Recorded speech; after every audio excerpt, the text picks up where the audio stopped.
ETF index mutual funds నేర్చుకుని stock మార్కెట్లో రాణించాలనుకుంటున్నారా? వెంటనే ఈ నెంబర్కి కాల్ చేయండి.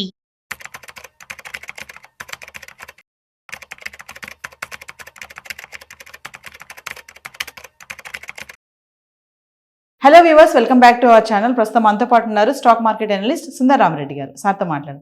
నమస్తే సార్. నమస్తే మా.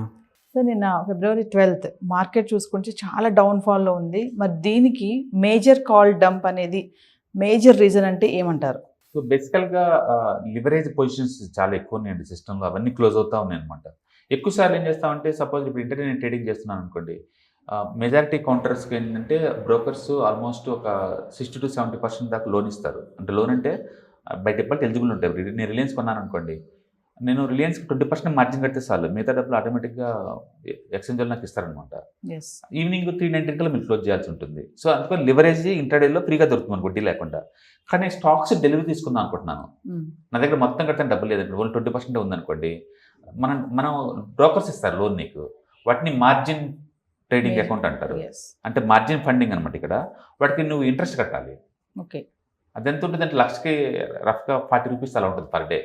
కానీ స్టాక్ ఏదైనా లాస్ అయిందనుకోండి, ఆ లాస్ ఎప్పటికప్పుడు పే చేస్తూ ఉండాలి. స్టాక్ లాస్లో లేకపోయినప్పుడు నీకు వడ్డీ కట్టుకుంటూ పోతే సరిపోతుంది. కానీ స్టాక్ లాసుల్లో ఉందనుకోండి, ఆ లాస్ కూడా పే చేయాలి. మార్కెట్ పడ్డప్పుడు ఏముందంటే, మనం రోజు కట్టే 40 రూపాయలతో పాటు ఇది పడ్డందుకు ఇంకా ఆ లాస్ కూడా కట్టాల్సి వచ్చింది నువ్వు. ఒకవేళ మీరు కనుక ఎక్కువ లెవరేజ్ పొజిషన్ తీసుకుని 20 లక్షల 30 లక్షలు తీసుకున్నారనుకోండి, రోజుకి 1-2 లక్షలు కట్టాలి బ్రోకర్కి. ఎందుకంటే బ్రోకర్ అమౌంట్ ఎప్పుడు లాస్ అవ్వరు కదా. ఆ డబ్బులు కట్టలేకపోయినప్పుడు ఏమంటే బ్రోకర్ మీ పొజిషన్ క్లోజ్ చేస్తాడు. ఓకే, బ్రోకర్ మీ పొజిషన్స్ అన్ని క్లోజ్ చేస్తాడు. అట్లా నేను February 12th ఏం జరిగిందంటే, మార్నింగే అంత ముందు రోజు యొక్క లాస్ని ఎవరైతే కట్టలేదో వాళ్ళ పొజిషన్స్ అన్ని మార్నింగ్ క్లోజ్ చేశారు. దాంతో మార్కెట్ 300 పాయింట్ డ్రాప్ అయింది.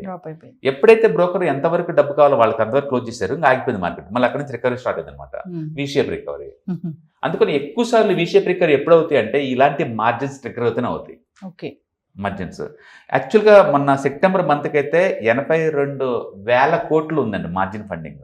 82,000 కోట్లు పొజిషన్స్. డిసెంబర్లో మళ్ళీ తగ్గి డిసెంబర్ కల్లా మళ్ళీ పీక్ లెవెల్కి వచ్చింది. ఇప్పుడు లైవ్ మార్కెట్లో 67,000 కోట్లకు ఉన్నాయండి. 67,000 కోట్లకి మార్జిన్ తీసుకున్నారు రిటైలర్స్ అయితే, ఎవరైతే మొత్తం కలిపి. అంటే ఇండియన్ మార్కెట్లో స్టాక్స్ కొనడానికి లోన్ తీసుకున్న అమౌంట్ ఎంత అంటే 67,000 కోట్లు. ప్రస్తుతానికి 3 రోజుల్లోనే 10,000 కోట్లు తగ్గించారు పొజిషన్స్ని. అంటే ఊహించుకోండి. ఇంకా అంటే గత 3 రోజుల్లో మార్కెట్ ఎందుకు పడింది ఇప్పుడు అర్థమై ఉంటుంది. అది FI సెల్లింగ్ కాదండి, రిటైలర్స్ లేదా వేరే వాళ్ళు లోన్ తీసుకొని కొన్న పొజిషన్స్ అన్నీ క్లోజ్ అయిపోతున్నాయి. బ్రోకర్స్ అన్ని క్లోజ్ చేస్తున్నారు వాళ్ళు డబ్బు కట్టలేక. అందుకని ఆ ప్రెజర్కి అది పడుతుంది. అందుకని ఇవన్నీ ప్యానిక్ సెల్లింగ్, ఒక ప్లాన్డ్గా అనుకునే కావు. మార్కెట్ పడుతుంది కాబట్టి లాస్ కట్టలేక క్లోజ్ అవుతున్న పొజిషన్, దానివల్ల పడుతుంది అనమాట. ఇండియాలో కనుక మనం చూసుకున్నాం అనుకోండి, ఎక్కువ మంది లోన్లో కొన్నది ఎక్కడ అంటే రిలయన్స్ అండి. రిలయన్స్లో ఎక్కువ మంది కొన్నది. తర్వాత జియో ఫైనాన్స్, మీకు తెలుసు 2 దారుణంగా పడ్డాయి. జియో ఫైనాన్స్ నిన్న మొన్న రోజు పడుతూనే ఉంది. And next 3rd one Tata Motors, and 4th one Vedanta, 5th one Zomato. వీటన్నిటిలో ఒక్కొక్క దాని దగ్గర 1000 కోట్లు తీసుకున్నారు, లోన్ తీసుకున్నారండి. వీటిని 1000 తీసుకుని కొన్నారు. ఈ పొజిషన్స్ అన్ని క్లోజ్ చేసుకుంటున్నారు కొంచెం. అందుకని పడింది మార్కెట్ బాగా. అందుకని మార్జిన్ ఫండింగ్ ఎప్పుడు చాలా రిస్క్ అండి, చాలా డేంజర్ అది. అండ్ ఇలాంటి టైంలో అసలు వర్కౌట్ అవ్వదు. మార్కెట్ బాగా స్టేబుల్ అయ్యి పెరుగుతున్న టైంలో రిస్క్ ప్రొఫైల్ బేస్గా పెట్టచ్చేమో, కానీ లోన్ తీసుకొని పెట్టడం, అప్పు తీసుకొని బ్రోకర్ల దగ్గర పెట్టడం అనేది చాలా రిస్కీ. ఈ టైంలో దాని ప్రెజర్ ఏంటో నీకు అర్థం అవుతుంది అనమాట. అందుకని మీ ఓన్ మనీతో గేమ్ ఆడుకోండి. అది పోయినా అది టాలరేట్ చేయొచ్చు. బట్ ఇలాంటి మార్జిన్ తీసుకున్నప్పుడు ఏమవుతుందంటే పొజిషన్ క్లోజ్ చేయాలి. దాంతో మిగతా పార్టిసిపెంట్స్ అందరూ కూడా ఎఫెక్ట్ అవుతున్నారు అనమాట. మొత్తం మీద మనం చూసుకుంటే ఈ పాయింట్ ఆఫ్ టైంలో February 7th వరకు డేటా కనుక చూసుకుంటే, రిలయన్స్ ఇండస్ట్రీస్లో లోన్ తీసుకుని కొన్నది 1,700 కోట్లు అండి. 1,700 కోట్ల వరకు MTFలో కొన్నారు అకౌంట్. టాటా మోటార్స్లో ఉంది 1,400 కోట్లు, అండ్ జియో ఫైనాన్స్లో ఉంది 1,400 కోట్లు, అండ్ హిందుస్థాన్ ఏరోనాటిక్స్లో ఉంది 1,200 కోట్లు, స్టేట్ బ్యాంక్లో ఉంది 900 కోట్లు. ఇలా మనం చూసుకుంటూ పోతే టాప్ 10లోనే ఒక్కో దాంట్లో యావరేజ్ మీద 1000 కోట్లు వర్తగల పొజిషన్స్ని లోన్లో తీసుకుంటున్నారు. ఇది పడింది అనుకోండి, ఏ రోజు ఆ రోజు కట్టాలి బ్రోకర్కి.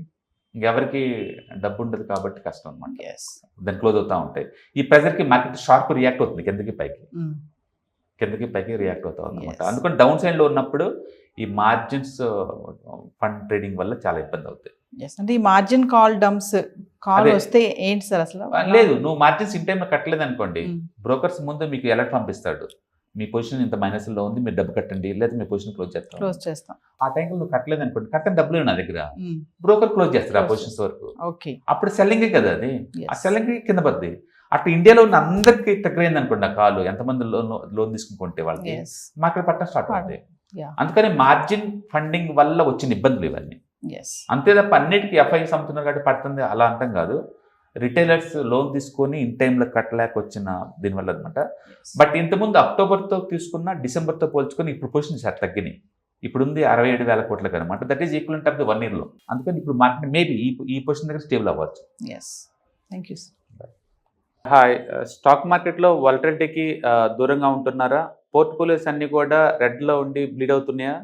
అంటే స్టాక్ మార్కెట్లో ఉండి సస్టైనబిలిటీ ఉన్న బిజినెస్ మోడల్ లాగా, లేదా స్టాక్ మార్కెట్ లాంగ్ టర్మ్లో మంచి వెల్త్ క్రియేట్ చేసుకునేలాగా ప్లానింగ్స్ ఏమైనా ఉన్నాయా? అయితే అలాంటి వాళ్ళ కోసం ఈ ప్రోగ్రామ్ అండి. ETFs, index funds and mutual funds. మా స్టాక్ మార్కెట్లో ఉండి కూడా సెక్యూర్ వేలో మనీ మేక్ చేసుకునే పద్ధతి ఏదైనా ఉందంటే రిటైలర్స్కి ఈ మూడే అనమాట. దీంట్లో కాంప్రహెన్సివ్గా మీకు ట్రైనింగ్ అండ్ గైడెన్స్ జరుగుతుంది. అండ్ వీకెండ్స్లో జరిగే ఈ ప్రోగ్రామ్లో అటెండ్ అవటం ద్వారా ETFs, index funds and mutual ఫండ్స్లో మీ నాలెడ్జ్ పెంచుకోండి. మీ పోర్ట్ఫోలియో మీరే మెయింటైన్ చేయడం ద్వారా ఇయర్లీ యావరేజ్ మీద 20 to 30% మనీ మేక్ చేసుకోండి. All the best. Thank you.